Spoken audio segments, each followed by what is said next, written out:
Graça e paz, irmãos. Estamos aqui para darmos sequência ao assunto sobre escatologia bíblica e hoje nós iremos falar a sequência que comecei a falar sobre a pessoa do anticristo, pedindo a Deus mais uma vez que Ele, em sua infinita graça e misericórdia, Ele ilumine os nossos corações para que nós possamos falar com liberdade, falar com tranquilidade, com entendimento, aquilo que a palavra de Deus diz, sem aumentar nem diminuir. Nós não devemos fazer como alguns ou algumas pessoas têm feito, omitindo as verdades sagradas e colocando as suas posições, suas opiniões e seu pensamento. Lógico que nós, como seres pensantes, racionais, inteligentes, capazes de discernir entre o certo e o errado, entre o bom e o ruim, julgarmos as coisas que devemos fazer, não é? Nós precisamos ter o entendimento que a Bíblia, a palavra de Deus, ela não precisa da nossa ajuda para dizer o que ela quer dizer. Nós é que precisamos, dentro do contexto bíblico, hermenêutico, exegético, dar aos nossos irmãos, aos nossos ouvintes, aquilo que ela diz. Porque quando nós falamos o que a palavra de Deus diz, ela vai gerar fé genuína, fé verdadeira, uma fé equilibrada, uma fé alicerçada, abalizada na palavra de Deus, que não mente, que não erra, não é? E diante desse fato, desse argumento, nós vamos dar sequência ao assunto que paramos, né? Eu até passei do período de gravação e assim no final cortou, então eu vou reiniciar onde paramos e darmos sequência à palavra de Deus. Vamos pedir a Deus, pelo seu Espírito, que Ele tenha misericórdia de nós e nos ilumine, no nome de Jesus. Vamos orar ao Senhor. Pai querido, Pai santo, obrigado por este dia maravilhoso que o Senhor nos deu, nos concedeu, a oportunidade de nos erguermos, de nos levantarmos e de podermos, Senhor, passar um dia abençoado e abençoador em Tua presença. Perdoa os nossos pecados, as nossas falhas, transgressões, as nossas iniquidades, Pai. Nos lava no precioso sangue de Jesus. Pois a Tua palavra diz, se confessarmos os nossos pecados, Tu és fiel e justo para nos perdoar. E o sangue de Jesus, o Teu Filho, nos purifica de todo pecado. Abençoe, Senhor, todos os ouvintes, todos aqueles que vão ouvir este estudo bíblico, esta exposição da Tua palavra. Que o Senhor abençoe cada lar, cada família, cada pai de família, cada mãe, cada criança, cada jovem, cada adolescente. Abençoe a Tua igreja, os pastores, ó Deus, as denominações que realmente cristãs, que são comprometidas com a Tua palavra. Aqueles que ainda não Te conhecem, que o Senhor os alcance com Teu infinito amor, Pai. Abençoe a Igreja Batista Missionária Aliança, o pastor desta igreja, o pastor Silvio, que é esse que vos fala, a pastora Rose, nossa vice-presidente, o nosso corpo diaconal, o nosso corpo de líderes, todos os membros, Senhor, desta igreja.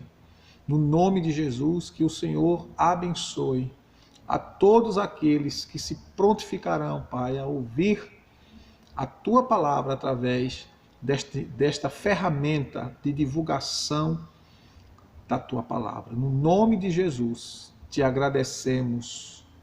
Em nome de Jesus. Amém. Meus queridos, se você vai assistir esse vídeo, você sabe, se você assistir os outros, você sabe que eu acompanho tudo pela palavra de Deus. Então eu gostaria que você também deixasse a sua Bíblia aberta para que nós possamos acompanhar conforme nos diz a Bíblia e que o Espírito de Deus ilumine tua mente e coração. Nós estávamos falando no vídeo Escatologia Bíblica número 4, já no final do vídeo nós estávamos falando sobre a padronização dos seguidores de Jesus. E todo seguidor de Jesus, ele tem um padrão de vida deixado pelas Escrituras. E esse padrão de vida deixado pelas Escrituras é ele que nos diz como devemos ser, como devemos andar, como devemos agir, como devemos proceder. E diante desse fato escriturístico, nós precisamos entender que o padrão do cristão não é o padrão do mundo. Nós somos o povo mais atualizado. Nós somos o povo mais bem informado que há. Por quê? Porque nós temos as informações com antecedência.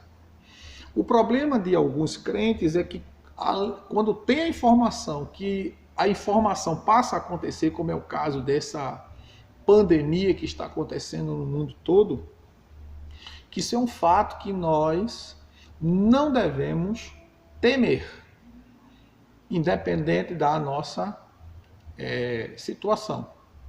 Ou seja, se pegar, se contrair o vírus ou não. Porque fazemos parte deste mundo ainda, mesmo que nós não somos do mundo.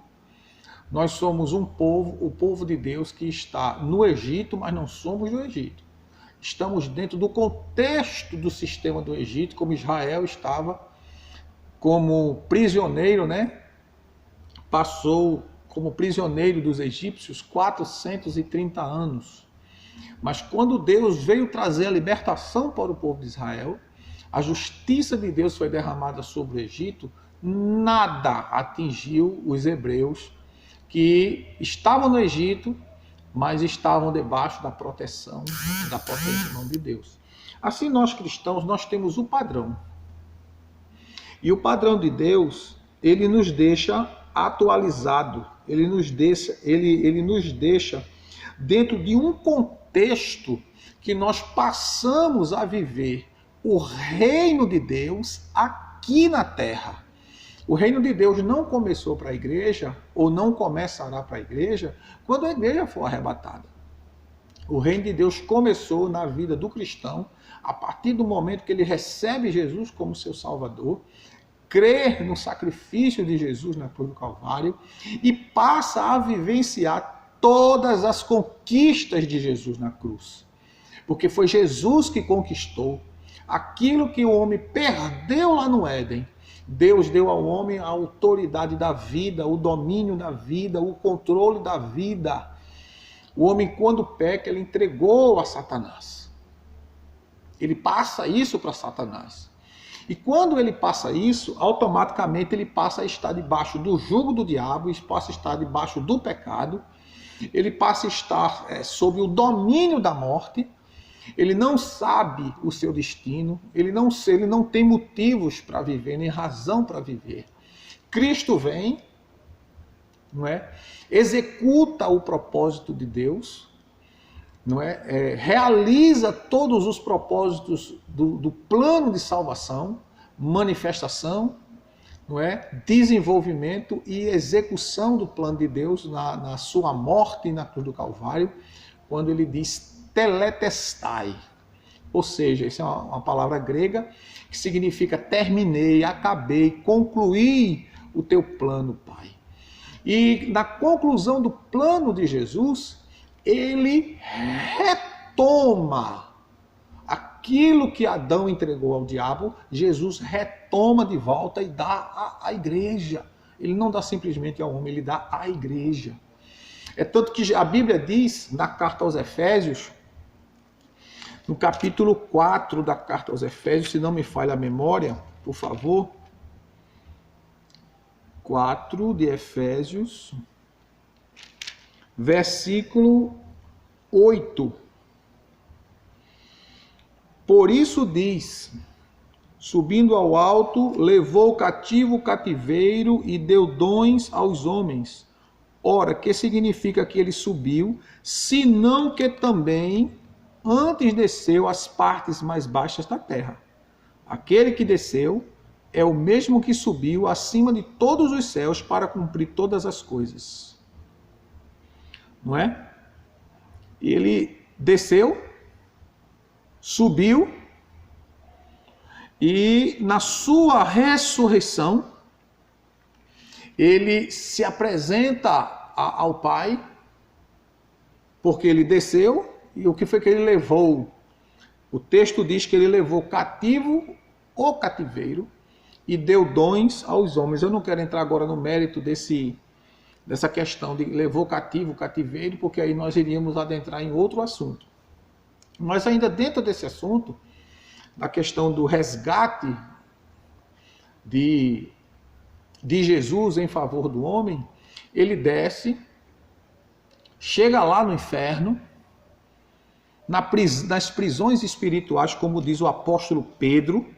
O apóstolo Pedro diz isso, né? Capítulo... Deixa eu ver aqui, viu?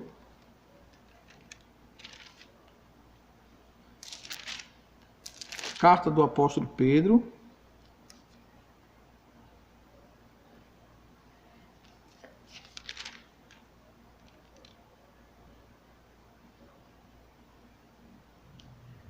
Meu Pai do céu. Eu esqueci o texto, irmãos. É uma vergonha, mas é verdade.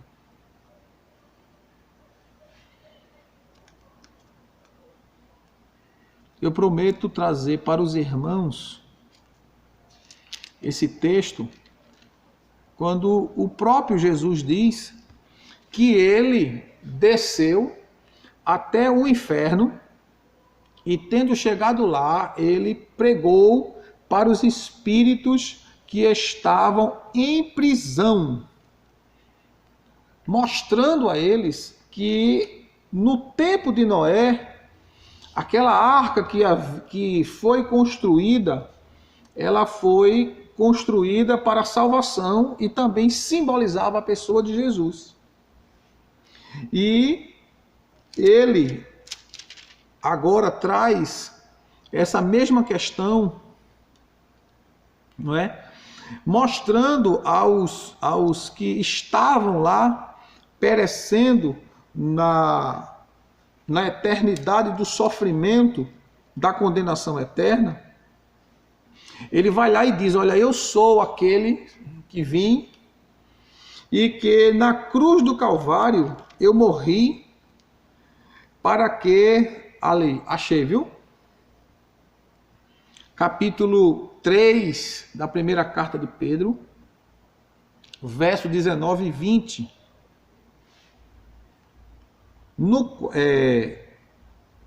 Capítulo 3, verso 18, 19 e 20. Pois Cristo padeceu uma única vez pelos pecados, o justo pelos injustos, para levar-nos a Deus. Ele, na verdade, foi morto na carne, mas vivificado pelo Espírito, no qual também foi e pregou aos espíritos em prisão, os quais noutro tempo foram rebeldes, quando a longanimidade de Deus esperava nos dias de Noé, enquanto se preparava a arca. Então você vê que ele foi e pregou aos espíritos em prisão.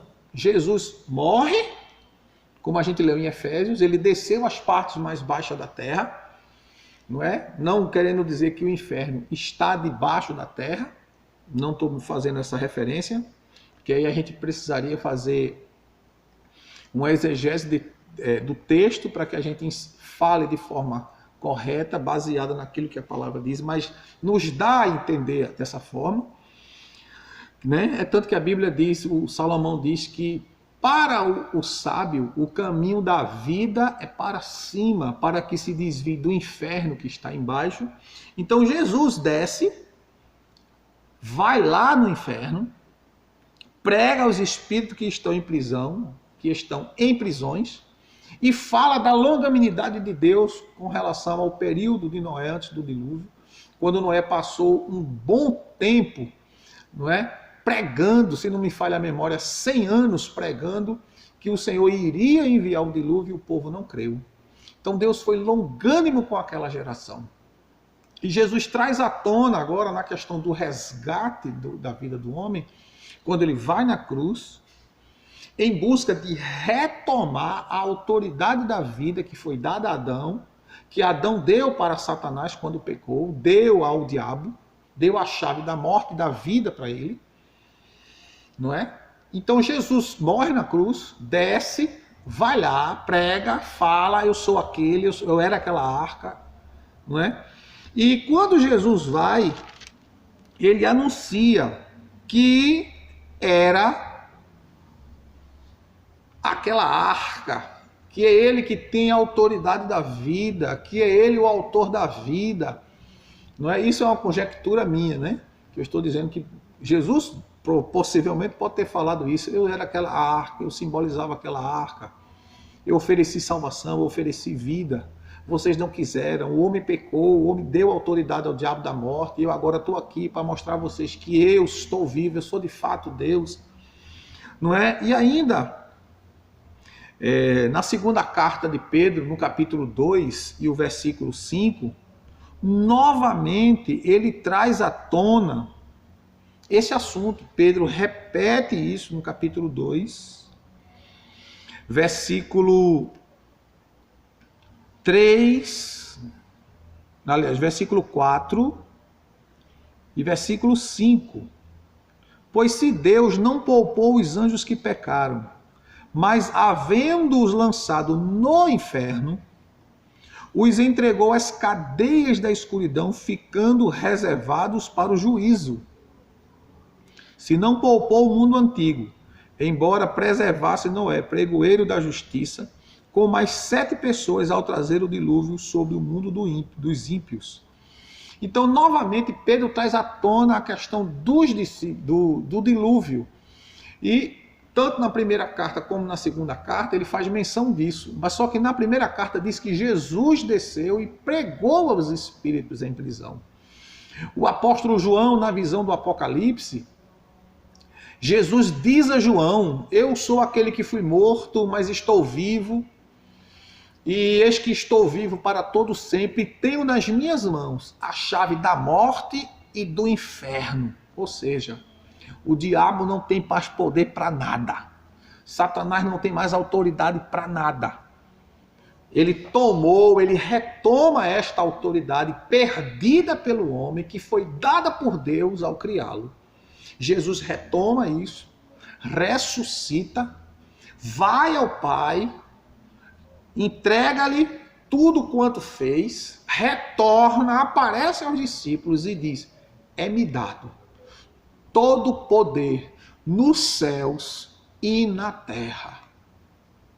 Então, diante desse fato, falando do padrão de Deus para a vida do cristão, como a gente está falando das questões do anticristo, e da igreja e do crente como que tem um padrão de vida adequado, baseado nas escrituras, Cristo resgata isso, a autoridade, a vida, o poder, o domínio que havia sido perdido. Ele resgata isso na sua morte e agora repassa isso novamente para a igreja, e dá à igreja um modo vivendo, um modo de vida baseado nos princípios de Deus.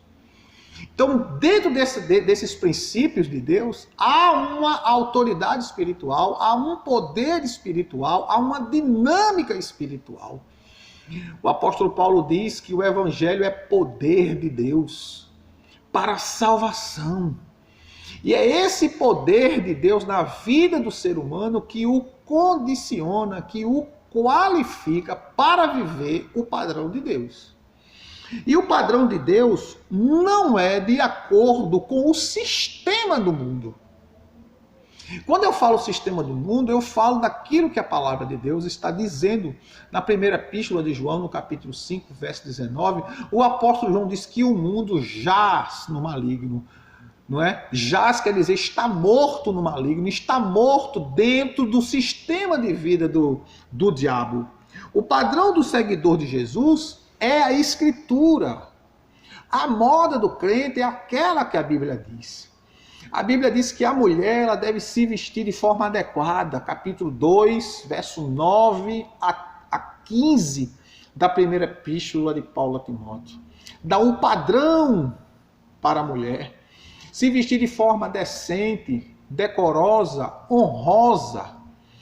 Pedro diz, na primeira carta, do capítulo 3, verso 1 a 6, que as mulheres que têm um procedimento exemplar são chamadas de as filhas de Sara.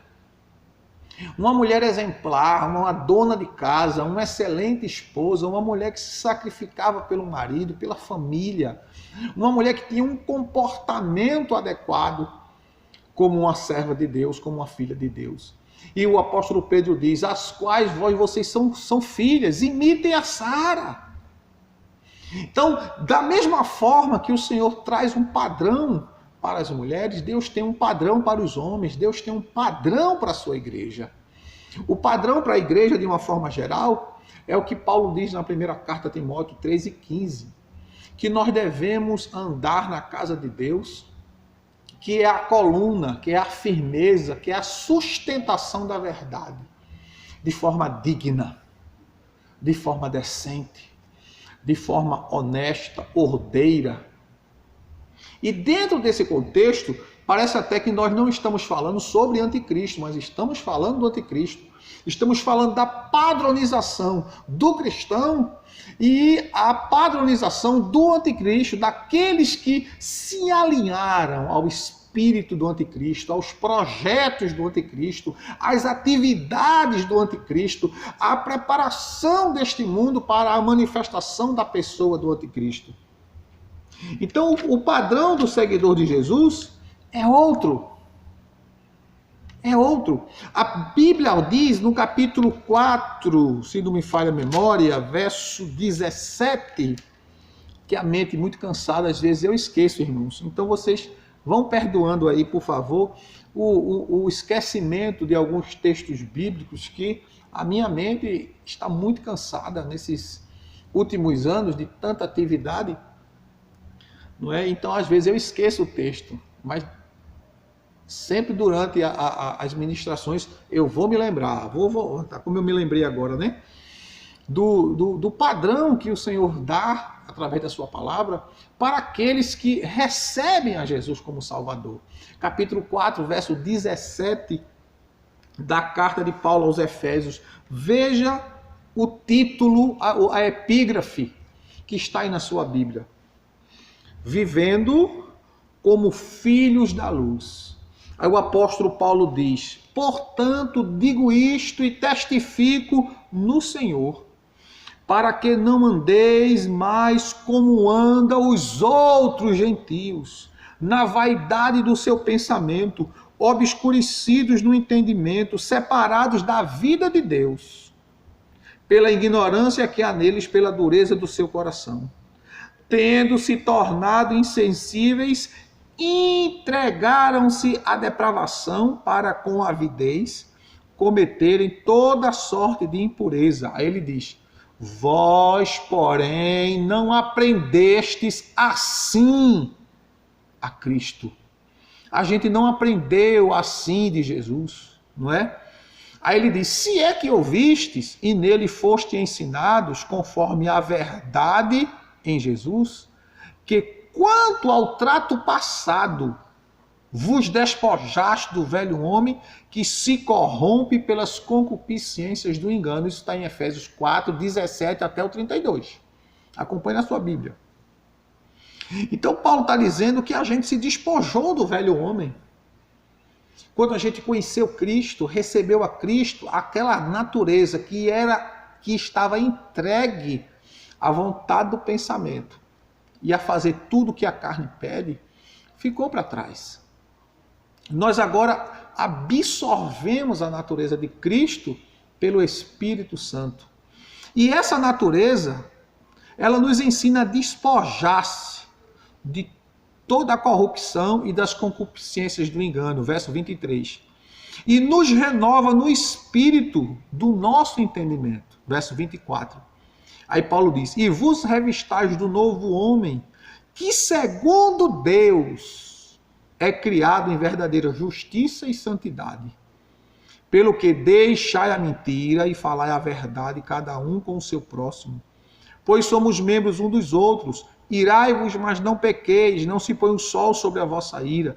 Não deis lugar ao diabo. Aquele que furtava, não furte mais. Antes trabalhe, fazendo com as mãos o que é bom, para que tenha com o que repartir com o necessitado. Não saia da vossa boca palavra torpe, mas só a que for boa para promover edificação, conforme a necessidade, para que beneficie aos que ouvem. Não entristeçais o Espírito Santo de Deus, no qual fostes selados para o dia da redenção. Livre-se de toda amargura, ira, cólera, gritaria, blasfêmia, malícia. Livre-se disso. Você já pensou um crente malicioso? Um crente que gosta de se aproveitar da inocência dos outros para tirar vantagens, para conquistar algo ilícito, ou até ter um ganho acima do normal, só com o objetivo de engano, de malícia. E a Bíblia diz, livre-se disso. Aí ele diz no verso 32, antes, sejam uns para com os outros, benignos, compassivos, perdoando-vos uns aos outros, como também Deus em Cristo vos perdoou. Veja as características de um cristão, o padrão de um cristão.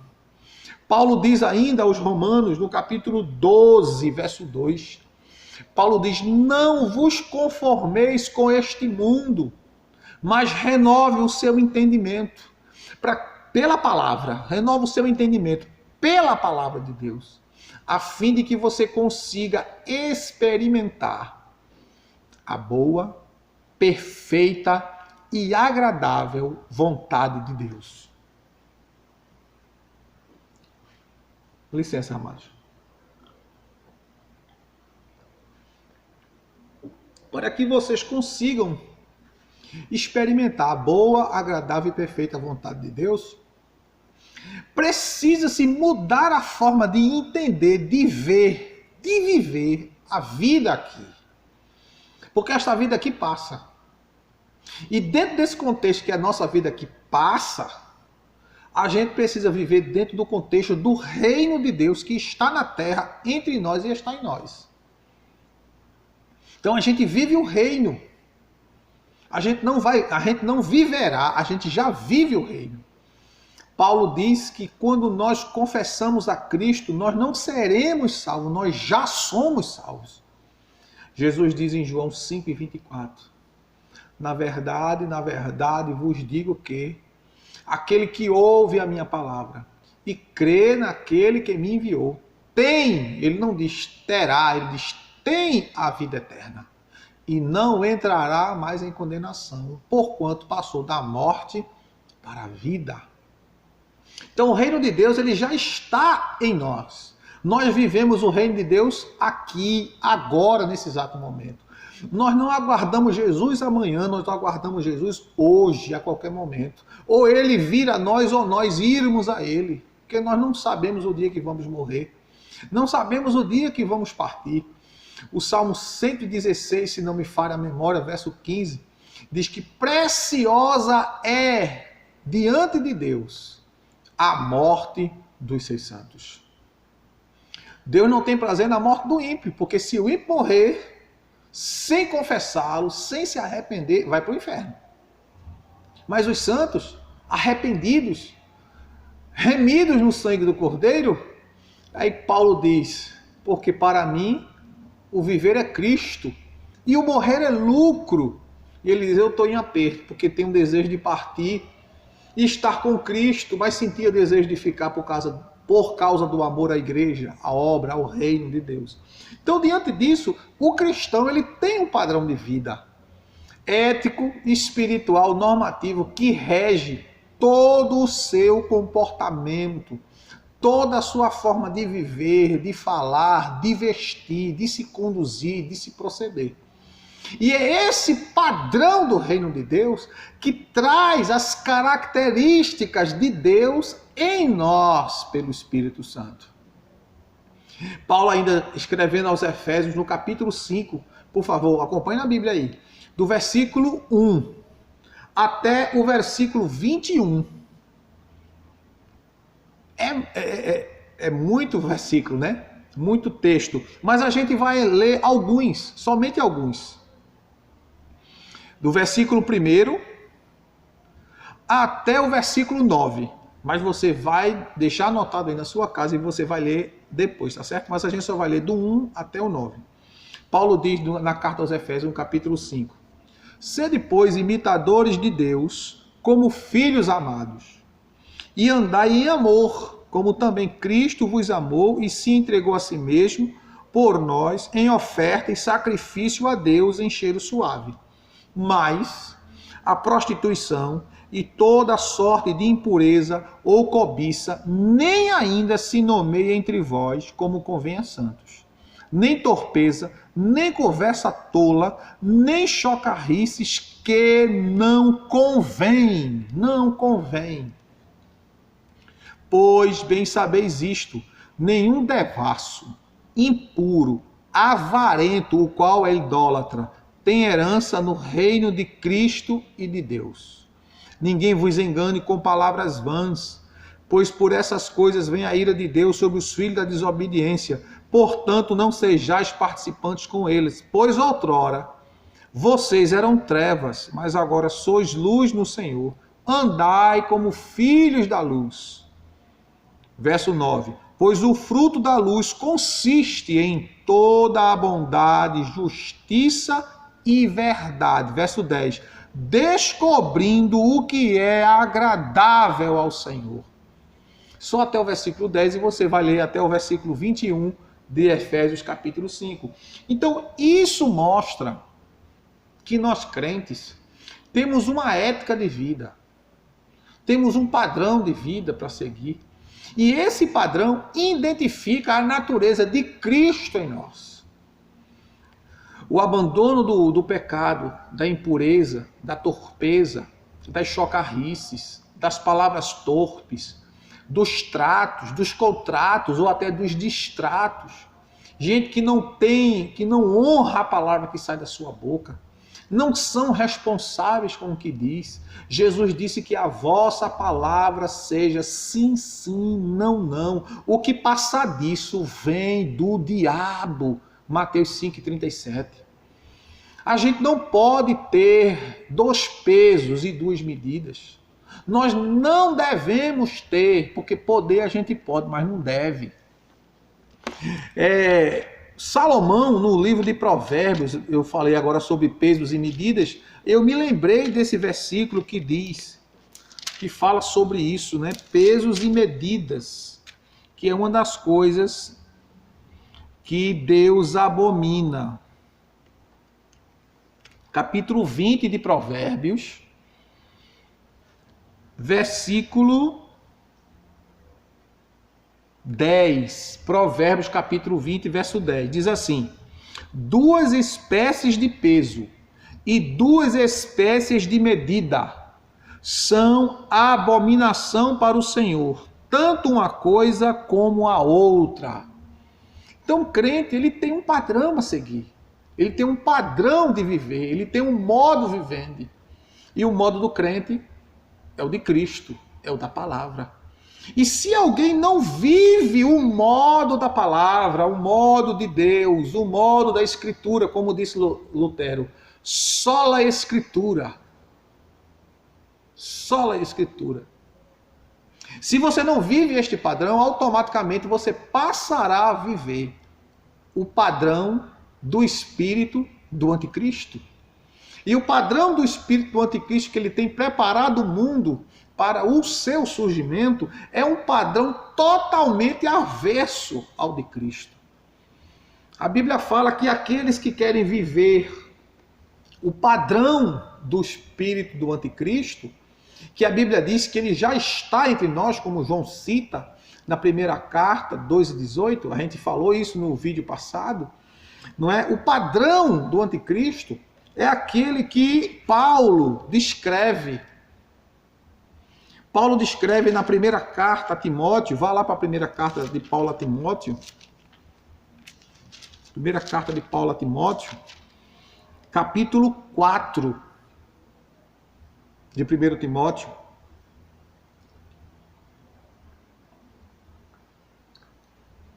Verso 1 e 2. Paulo diz: o Espírito, porém, expressamente diz que nos últimos tempos alguns apostatarão da fé. Por que eles vão apostatar da fé? Dando ouvidos a espíritos enganadores e a doutrina de demônios, que pela hipocrisia de homens falam mentiras e têm cauterizado a sua própria consciência. O espírito do anticristo, ele atua no engano, na área do engano, da sedução, da ganância. Tem pessoas que querem ir além do que está escrito. É como eu falei no princípio, que a gente não pode ir além. A gente não pode ultrapassar o que a Escritura diz.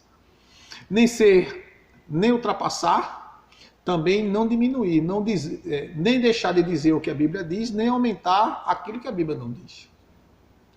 Então, dentro desse contexto do espírito, não é, do anticristo que engana, que traz as doutrinas de demônios, isso não começou aqui não, isso começou no Éden. Deus colocou Adão e Eva no Éden. Colocou o homem lá, conforme diz Gênesis 2:7. Colocou o homem lá para cuidar do Éden, para lavrar o Éden, para zelar lá pelo Éden, para zelar pela criação. Havia as normas de Deus para Adão e Eva. Não coma, não toque, não pegue, não se aproxime do fruto, porque no dia que você comer, você vai morrer. O que foi que aconteceu? Só existia 2 seres humanos ali. Como não tinha outro ser humano para Satanás usar, ele usou a serpente. Ele usou um animal. Eva parou para ouvir o animal. Ou seja, ela deu ouvido à doutrina de demônios. Irmãos, aprenda uma coisa. Quando você para ouvir um rebelde, você está sujeito a receber sobre você a unção da rebeldia, do engano. Quem era o rebelde que entrou no Éden? Satanás. E ele era rebelde por quê? Porque ele se rebelou contra Deus nos céus. Foi expulso dos céus. Veio à terra. Como ele não pode lutar contra Deus, ele tenta atingir a Deus, ferindo, destruindo, maculando a intimidade do homem com o seu Criador. Ele não podia entrar em Adão. Não podia penetrar no corpo de Adão nem de Eva, porque eles estavam em estado de pureza, sem pecado, não sabiam o que era pecado. Porque Satanás só entra no homem, só se introduz no homem, quando o homem dá a ele a autoridade para ele entrar. E se essa autoridade só é dada quando a pessoa vive na prática do pecado. Como ele não podia entrar, ele usou o quê? De sedução. O rebelde. Olha, uma pessoa que é desobediente, ela consegue gerar no meio da igreja outro rebelde. Porque ele tem um artifício, Satanás dá uma lábia, Satanás dá um poder de persuasão para essas pessoas que são rebeldes, que de tal forma que ele consegue ganhar a amizade daqueles que são fiéis. Por isso que quando Pedro falou, na parábola lá do capítulo 13 de Mateus, quando Jesus falou do joio e do trigo, e Pedro disse, vamos arrancá-los, Jesus disse, não. Você não pode arrancar o joio, deixa o joio crescer no meio do trigo, porque quem vai colher o joio vai ser os anjos. vai ser atado para ser lançado no fogo. Porque se você arrancar o joio, você vai trazer consigo o trigo.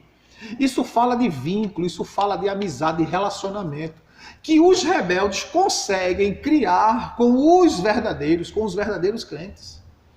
Cria um vínculo, e esse vínculo cria um sentimento. E esse sentimento, muitas vezes, quando precisamos tomar alguma atitude contra algum rebelde que está contaminando, minando o rebanho, quando a gente tenta tomar alguma atitude contra eles para preservar os demais muitas vezes não entendem a atitude que muitas vezes um pastor, um líder de uma igreja precisa tomar com relação àqueles que tentam destruir, quebrar a coinonia, a comunhão, a unidade da igreja. Então Satanás não podia entrar em nenhum homem, ou seja, Adão e Eva, usou a serpente. E quando a serpente falou, Eva poderia ter corrido, ido procurar Adão, assustada, assombrada, falar: Adão, a cobra falou, a serpente falou. Mas não, ela parou. Ela parou para ouvir. Enquanto ela deveria se assustar, ela parou para ouvir. Por quê? Porque é a unção da rebeldia que prende, que atrai, que seduz, que engana, que convence. E esse espírito do anticristo já estava atuando lá no Éden. Era um ambiente onde não tinha pecado. Era um ambiente que não tinha dor, não tinha sofrimento, não tinha tristeza, não tinha nada de ruim. Era um ambiente propício para Adão e Eva nunca pecarem, nunca errarem. Mas Satanás conseguiu tirar da mente, do coração de Eva, os princípios de Deus através do engano. E Paulo diz aqui em 1 Timóteo, que o Espírito Santo, ele nos diz expressamente que nos últimos dias alguns apostatarão da fé, dando ouvido a espíritos enganadores e a doutrina de demônios. Isso não começou agora. Já no Éden já aconteceu. Eva foi seduzida, Eva foi enganada, Eva comeu do fruto. Porque quando... Olha o que Satanás fez. Ele torceu.